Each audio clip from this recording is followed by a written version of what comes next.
Shalom. First and foremost, I want to give all praises, honor, and glory unto Yahweh, Bahashem, Yahweh Shai, Bahashem, Rachakodash.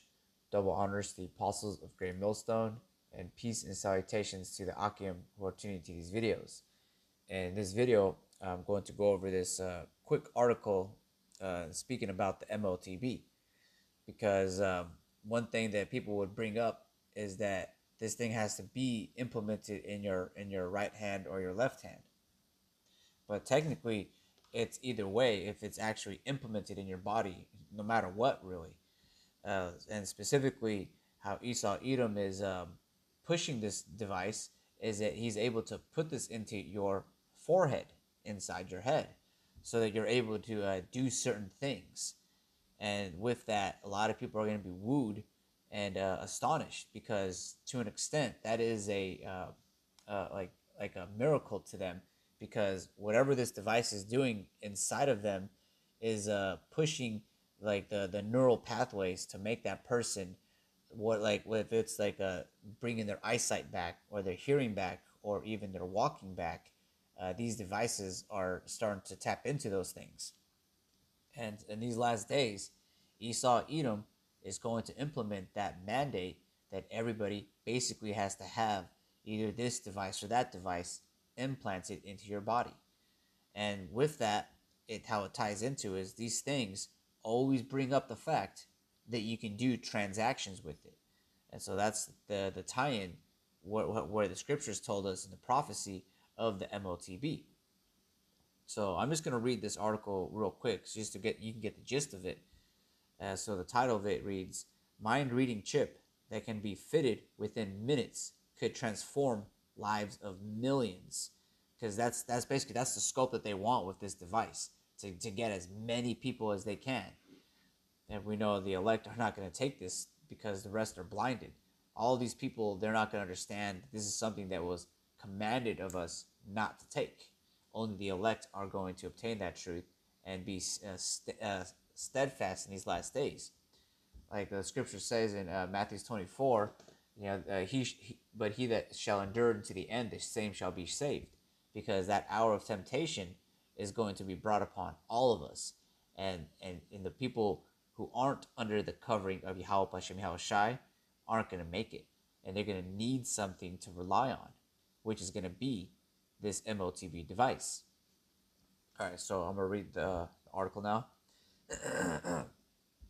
All right, so starting here at the first paragraph, it says, "A doctor who played a pivotal role in creating a microchip that can translate brain signals into actions has made a bold claim about his Stendrode device, suggesting it could assist approximately 100 million individuals. Neurologist Tom Oxley, at the helm of startup Synchron, believes his invention has the potential to transform the lives of those who lack the use of arms. His assertion comes on the heels of a triumphant trial where an ALS patient afflicted by a type of motor neuron disease managed to compose a message post-implantation to the microchip despite being paralyzed in the arms. And we're seeing that all these other startup companies, it's not just Elon Musk and his company with the Neuralink that's actually putting these devices out there and practicing them, and tinkering them, tweaking them here and there, so that they're able to be given in a large like the whole world basically having to accept this thing. And so right now we're seeing basically like the beginning stages of this stuff as it's being rolled out. And so they're going to start with these miracles, because these devices are going to be something that people are going to see as a good thing. And that's basically the falseness that they're going to bring with this Motb. So continuing on, I'm going to read this paragraph. Says the installation of the device is a swift procedure, taking about 20 minutes, and has attracted investments from high-profile figures such as Jeff Bezos and Bill Gates. The Stendrode stands among other ambitious brain-computer interface projects like Elon Musk's Neuralink, which shares the goal to aid individuals incapacitated in their limb due to injury or illness.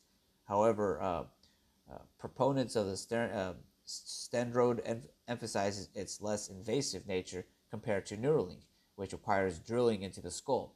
The Stendrode could potentially be fitted during an outpatient visit, as reported by the Times.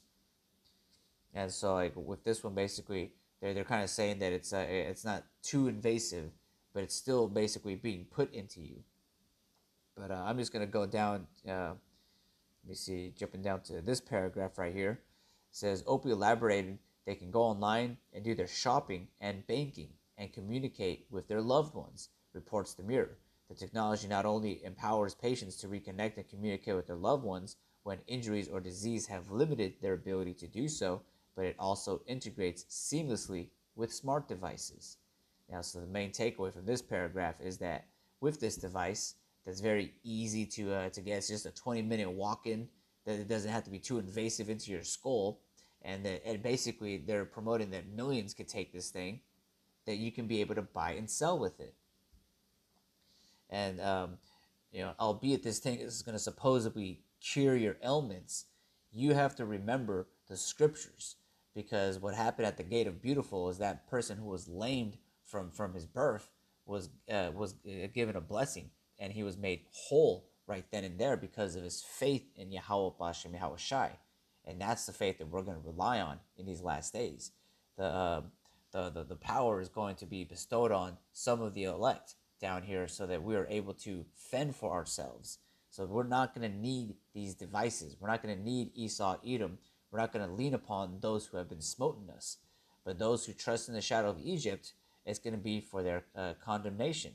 They're going to be confounded when they're trusting in this devil, because of all these little things that he's saying. It's really just going against the commandment that's brought about in Revelation 13. And he's going to come deceptively. Esau Edom knows that he's trying to do this thing so that he could try to obtain the blessing. He's trying to put out the Lord's elect and make us look unclean in his sight, so that he would have no choice but to deal with Esau Edom. But ultimately, he's not going to be able to pluck the Lord's elect out of his hands.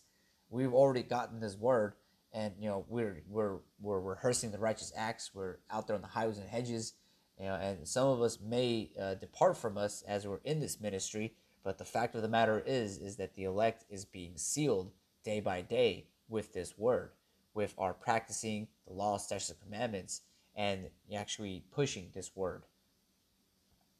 So I'm going to read this first precept in Revelation 19 and 20. It says, "And the beast was taken, and with him the false prophet that wrought miracles before him, with which he deceiveth them that had received the mark of the beast, and them that worshipped his image.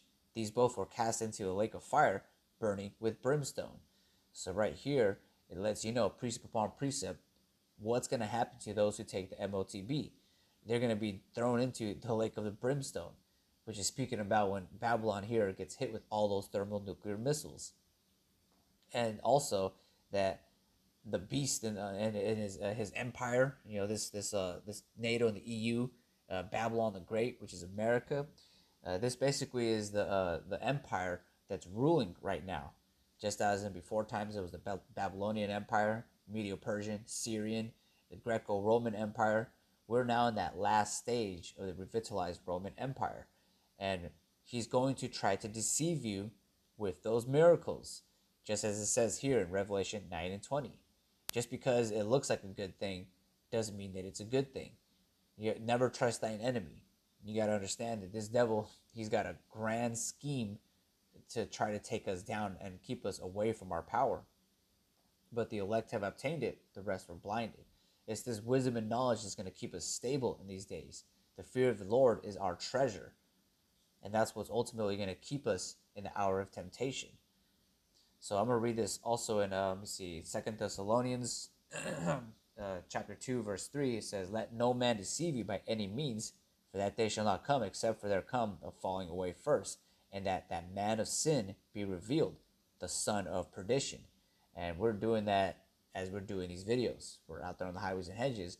We're setting our face against Mount Seir and prophesying against it.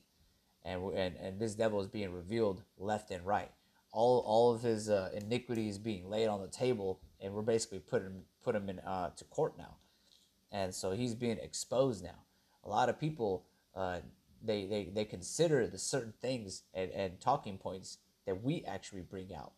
Like one main specific one is about the small hats over there in the land. They don't fit the prophecies, and they don't fit the characteristics of the people that they claim to be. But that all became because we've been prophesying these words. We've been doing these edifying videos and just pointing out the facts to the point where this devil has literally no place to hide on this earth, because we've been singing this song where he's being revealed as the devil that the Bible speaks of. So I'm going to continue on verse 4. It says, who opposeth and exalteth himself above all that is called the Most High, or that is worshipped, so that he as the Most High sitteth in the temple of the Most High, showing himself that he is the Most High. So I'm going to read from verse 5. It says, remember ye not that when I was yet with you, I told you these things, and now you know what withholdeth, that he might be revealed in his times. For the mystery of iniquity doth already work, only he who now letteth will let, until he be taken out of the way. And then shall that wicked be revealed, whom the Lord shall consume with the spirit of his mouth. As we're preaching and prophesying, Yahushua is speaking through us, and he's being consumed with the word, the truth. And then continuing on, it says, and shall destroy with the brightness of his coming, even him whose coming is after the working of Satan, with all power and signs and lying wonders. And that fits Esau Edom to a T, because that's literally what that article was promoting. It's a false miracle where we actually trust in Yahweh Hashem Yahushai, and our infirmities and ailments get cured. We don't have to deal with Esau Edom anymore, because we rely on Yahweh Hashem Yahushai, Hashem Rachakodash, the Holy Spirit, to help us in these times. We're basically, like it says in Jeremiah, we're basically departing from Babylon right now, and as we're doing that, we're singing this song of and have hope of salvation, so that we are stable in these last days. All right, so I'm gonna read this here real quick in Revelation 13 and 16. We read this all the time, but we got to bring it out again. So Revelation 13 and 16, it says that he causeth all, both small and great, rich and poor, free and bond, to receive a mark in their right hand or in their foreheads, and that no man might buy or sell, save he that had the mark, or the name of his beast, or the number of his name. And if you look at like modern society, you used to be able to purchase things and do transactions just with pocket change. Like now, I don't think I can see a parking meter where you can put quarters in it. Now, I could be wrong, but a lot of these things are basically pushing that digital where you just tap in your debit card. There's certain parking garages I know that don't accept cash or coins. Like you can only park in this structure if you have a bank account with your card, so that you can do that tap and pay. That you can't buy just with actual physical money. It has to be all on that system, which is what Esau Edom, as he's promoting, that basically millions of people are going to do this, meaning that the world that we live in has to basically align with how the people are living also, meaning they're all going to have a chip in them, and that's how they're going to be able to buy and sell. We're not going to be able to do the things that they do, and we don't need to, because we rely on Yahweh Hashem Yahushai in these last days, because we're basically pilgrims. All right, so the last precept I want to read here is in Revelation 14, and I'm going to start at verse 9.